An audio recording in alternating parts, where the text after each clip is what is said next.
Shalom, saudara-saudari yang terkasih dalam Kristus Yesus. Bahan khotbah kita diambil dari Lukas 22, 47-53 dengan tema Sangkamu aku ini penyamun.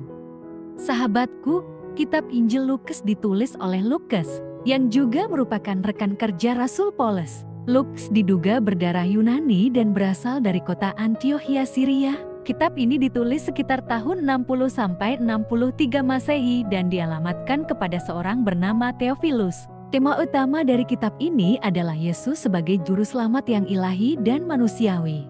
Sahabatku, latar belakang dari pasal 22 kitab Lukas berhubungan dengan rencana untuk membunuh Yesus. Dalam pasal ini, imam-imam kepala dan ahli-ahli Taurat mencari cara untuk membunuh Yesus. Tetapi mereka takut akan reaksi dari orang banyak. Judas Iskariot, salah satu dari 12 murid Yesus, setuju untuk menyerahkan Yesus kepada mereka. Ayat 47, waktu Yesus masih berbicara datanglah serombongan orang.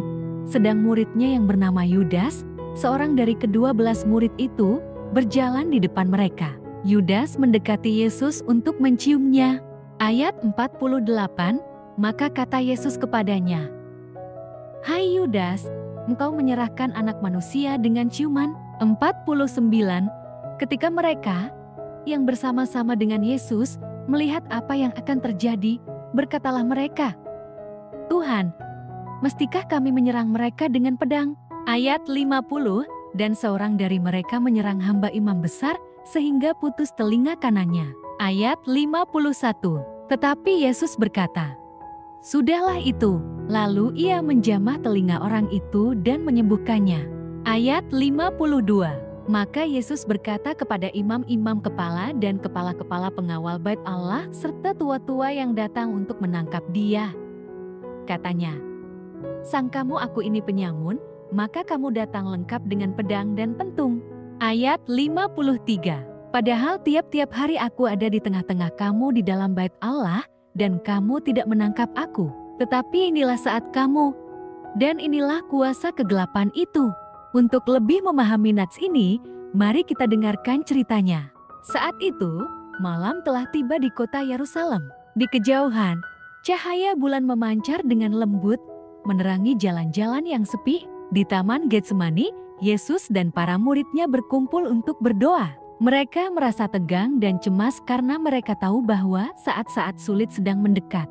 Ketika mereka sedang berdoa, tiba-tiba terdengar langkah-langkah kaki yang mendekat. Dalam kegelapan malam, sekelompok orang bersenjata datang menghampiri mereka. Mereka adalah para pemimpin agama dan tentara Romawi yang datang untuk menangkap Yesus. Simon Petrus, salah satu murid Yesus yang penuh semangat, tidak bisa menahan diri. Tanpa berpikir panjang, ia melompat maju dengan pedangnya dan memotong telinga seorang hamba imam besar yang bernama Malchus. Kejadian ini membuat suasana semakin tegang dan penuh kekacauan. Namun, Yesus dengan tenang menegur Petrus dan menyembuhkan telinga hamba imam besar tersebut. Dalam keheningan malam yang mendalam, Yesus berkata, "Biarkanlah hal ini terjadi." Ia tidak ingin kekerasan menjadi jalan penyelesaian. Ia datang untuk membawa damai, pengampunan, dan kasih. Para pemimpin agama dan tentara Romawi tetap melanjutkan penangkapan mereka. Mereka menyerat Yesus pergi, meninggalkan para muridnya dalam kebingungan dan kepedihan. Di tengah kegelapan malam yang semakin dalam, para murid merasa kehilangan dan takut. Namun, di balik kegelapan dan keheningan malam, ada satu hal yang tidak terlihat oleh mata manusia. Ada rencana Allah yang lebih besar yang sedang terjadi. Yesus telah mempersiapkan dirinya untuk menderita dan mati di kayu salib sebagai pengorbanannya yang sempurna untuk menebus dosa umat manusia. Saat Yesus ditangkap dan dibawa pergi, para muridnya merasakan kekosongan dan keputusasaan yang mendalam. Mereka tidak tahu apa yang akan terjadi selanjutnya. Namun, mereka tidak tahu bahwa kebangkitan dan kemenangan sudah dekat. Tema, Sangkamu aku ini penyamun. Dalam kitab Lukas 22 ayat 47-53, kita menemukan peristiwa yang menggambarkan bagaimana Yesus ditangkap oleh para pemimpin agama dan tentara Romawi. Namun, ada satu kalimat yang menarik perhatian kita dalam percakapan tersebut, yaitu ketika Yesus berkata, "Sangkamu aku ini penyamun?" Kata-kata ini mencerminkan rasa keheranan dan kebingungan Yesus terhadap tindakan yang dilakukan oleh para pemimpin agama. Sebagai seorang guru dan pemimpin rohani, Yesus tidak pernah melakukan tindakan kekerasan atau kejahatan. Ia selalu mengajar tentang kasih, pengampunan, dan kebaikan. Oleh karena itu, Yesus merasa heran bahwa mereka menganggapnya sebagai seorang penyamun. Namun, Yesus mengajarkan kita untuk melihatnya dengan mata iman dan hati yang tulus. Ia mengajak kita untuk mengenalnya sebagai juru selamat yang datang untuk menyelamatkan kita dari dosa dan memberikan hidup yang kekal. Yesus menginginkan hubungan yang intim dan penuh kasih dengan setiap orang dari kita. Renungan ini mengajak kita untuk merefleksikan sikap dan pandangan kita terhadap Yesus. Apakah kita benar-benar mengenalnya dan hidup sesuai dengan ajarannya?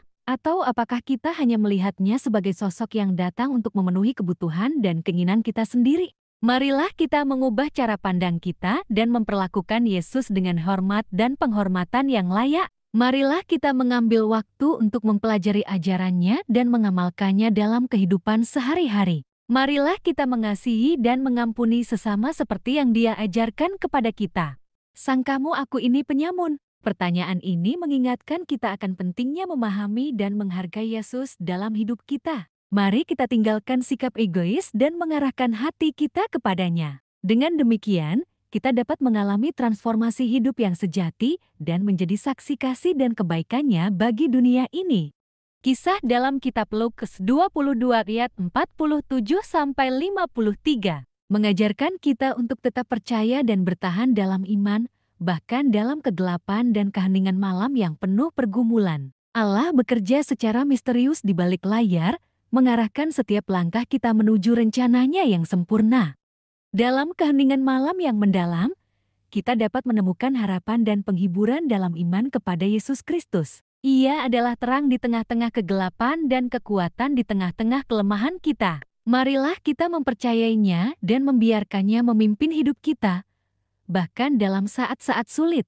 Marilah kita berjalan dengan iman, menyerahkan segala pergumulan kita kepadanya, dan percaya bahwa Ia akan memimpin kita menuju terang yang lebih cerah.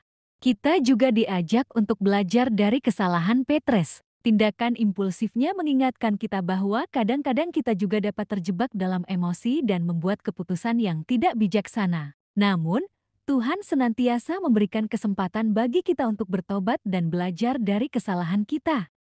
Renungan ini mengingatkan kita akan pentingnya mempercayai dan mengikuti kehendak Allah dalam setiap pergumulan hidup kita. Dalam menghadapi situasi sulit, marilah kita mengambil keputusan iman yang didasarkan pada kasih, pengampunan, dan ketaatan kepada Allah. Amin.